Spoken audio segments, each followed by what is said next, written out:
नमस्कार दोस्तों, मेरा नाम शेफ धीरज है। आज मैं बात करने वाला हूँ कॉन्टिनेंटल मेन्यू क्या होता है। क्या एक फ्रेंच मेन्यू कॉन्टिनेंटल मेन्यू है? क्या एक इटालियन मेन्यू कॉन्टिनेंटल मेन्यू है? क्या जो हम लोग हैमबर्गर खा रहे हैं, या टर्की की कोई डिश, रशियन कोई डिश, या क्या चाइनीज़ डिश भी कॉन्टिनेंटल कुजीन के अंदर आती है? हम इंडिया में काम करते हैं और हम देखते हैं कि मैक्सिमम होटल्स में, रेस्टोरेंट में एक ही शेफ़ या एक ही जगह पे या एक ही किचन में हम ये सारा खाना बना रहे होते हैं। चाहे वो लेबनीज़ खाना हो, हम लोग वहाँ का शवरमा बना रहे हैं, हम लोग इटालियन का पिज़्ज़ा बना रहे हैं, हम लोग फ्रेंच अनियन सूप कस्टमर को बना के सर्व कर रहे हैं। तो क्या ये सारा कुछ है जो हमारे कॉन्टिनेंटल कुज़ीन के अंदर आता है, या फिर ये अलग से अपनी अलग-अलग कुज़ीन है? तो यही सारे डाउट्स जो आप लोगों के होते हैं, वो क्लियर करने के लिए मैं ये वीडियो बना रहा हूँ। आपको इसको समझने के लिए समझना होगा हमारी दुनिया को। अगर हम लोग बात करें, हमारी जो ये पूरी दुनिया है, वो 7 महाद्वीपों से मिलके बनी है। अब इसमें एक महाद्वीप है जो कि इंग्लिश कंट्रीज़ जिसमें सबसे ज़्यादा हैं, वो है हमारा यूरोपियन महाद्वीप। जी हाँ, यूरोपियन महाद्वीप भी हम लोग इसको बोलते हैं, या फिर हम लोग इसको वेस्टर्न कंट्रीज़ भी हम लोग, या वेस्टर्न वेस्टर्न कंट्रीज़ ही बेसिकली हम लोग बोलते हैं। और इस समय 2020 में अगर आप गूगल में जाके सर्च करेंगे तो लगभग यहाँ पे 51 कंट्रीज़ हैं। अब जो भी इन 51 कंट्रीज़ के अंदर खाना बनेगा, उसे हम लोग कॉन्टिनेंटल कुज़ीन, वेस्टर्न कुज़ीन या फिर यूरोपियन कुज़ीन बोलेंगे।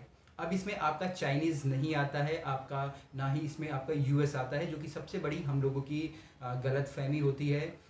हम लोग सोचते हैं कि जो हमारे यूएस के हैमबर्गर्स हैं या वहाँ की कोई और डिशेज़ हैं, वो हमारे कॉन्टिनेंटल कुज़ीन में आती है। तो आपको सबसे पहले यही क्लियर करना है कि वहाँ का, यूएस का कोई भी खाना हो, वो हमारी कॉन्टिनेंटल फूड के अंदर नहीं आता, वो हमारे उनके अमेरिकन फूड के अंदर आता है। अब वो कौन सी सारी चीज़ें हैं जो कि, या डिशेज़ या कंट्रीज़ बोल दीजिए, या जो मेन कंट्रीज़ या डिशेज़ बोल दीजिए, वो हमारे कॉन्टिनेंटल फूड के अंदर आती है।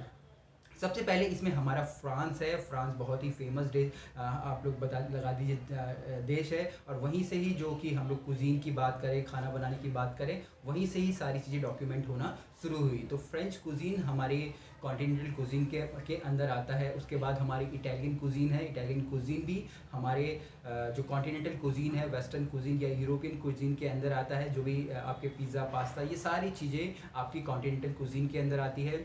इसके अलावा हमारा एक और इंग्लिश कंट्री है, जिसको कि हम लोग ब्रिटिश बोलते हैं, ब्रिटेन बोलते हैं। उसके अंदर जो भी हमारी डिशेज़ बनाई जाती है, चीज़ जितनी भी हमारी आती हैं, आप लोगों ने देखा होगा चीज़ के काफ़ी सारे आइटम्स बनते हैं, वो सारी की सारी चीज़ें हमारी कॉन्टिनेंटल कुज़ीन के अंदर आती है। इसके अलावा स्पेन एक कंट्री है, स्पेनिश पाएलिया बड़ा ही फेमस है। स्पेनिश का सोफ्रीतो बड़ा, वहाँ के आलू मचकाडा, ये सारी चीज़ें काफ़ी फेमस हैं। वो सारी की सारी हमारी कॉन्टिनेंटल कुज़ीन, यूरोपियन कुज़ीन के अंदर आती हैं। अब यहाँ पे कई सारे कंट्रीज़ और भी हैं, जैसे कि हमारा ब्राज़ील कंट्री है। ब्राज़ील कंट्री भी हमारा इसी यूरोप के अंदर ही आता है, और यहाँ का खाना एक ब्रोश, जो कि एक उनका इंटरनेशनल सूप है, जो कि बहुत ही बड़ा फेमस सूप है, वो भी हमारी कॉन्टिनेंटल कुज़ीन, यूरोपियन कुज़ीन के अंदर ही आता है।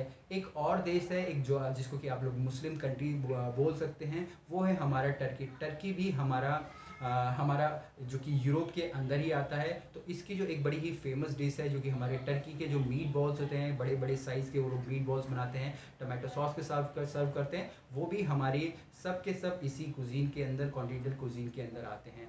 अब यहाँ पे हमारे हॉलैंड जो देश है, वो भी हमारा इसी के अंदर आता है, हमारे कॉन्टिनेंटल कुज़ीन के अंदर। तो टोटल लगभग 51 कंट्रीज़ है जो कि इसके अंदर आप आते हैं। आप जाके गूगल पे सर्च करेंगे तो आपको सारे के सारे वो 51 कंट्रीज़ मिल जाएंगे। इसमें ना ही यूएस आ रहा है, ना ही चाइना आ रहा है, ना ही जापान आ रहा है, और ना ही बाकी के जो मुस्लिम कंट्री है हमारे, जिसमें कि हम लोग सर्व करते हैं हमारे सैलड वगैरह, जो कि आप लोगों ने देखा होगा। हम लोग बैंगन की कई सारी डिशेज़ बनाते हैं हम लोग, और हम लोग दही की कई सारी डिशेज़ बनाते हैं। आपके शवरमाज़ हो गए, तो वो सारी चीज़ें इसके अंदर नहीं आती है। जो टर्की का जो मैंने इसलिए बताया, क्योंकि इसके अंदर जो मीट बॉल वाली डिश है, वो बड़ी ही फेमस है। तो इस प्रकार से आप लोग जज कर सकते हैं कौन सा खाना आपके लिए आपका कॉन्टिनेंटल कुज़ीन है, और कौन सा खाना किसी दूसरी कुज़ीन से बिलोंग करता है। जब भी आपको एक सिर्फ कॉन्टिनेंटल मेन्यू बनाने के लिए बोला जाता है, तो आप इस सारी कंट्रीज़ का कुछ भी ले सकते हैं। सूप, मेन कोर्स, डिज़र्ट हो गया, पास्ता, जो भी सारी चीज़ें होगी आप ले सकते हैं। या फिर आप किसी एक पर्टिकुलर कंट्री का भी ले सकते हैं। वो डिपेंड करेगा कि आपको आपके जो क्लाइंट ने या आपके शेफ़ ने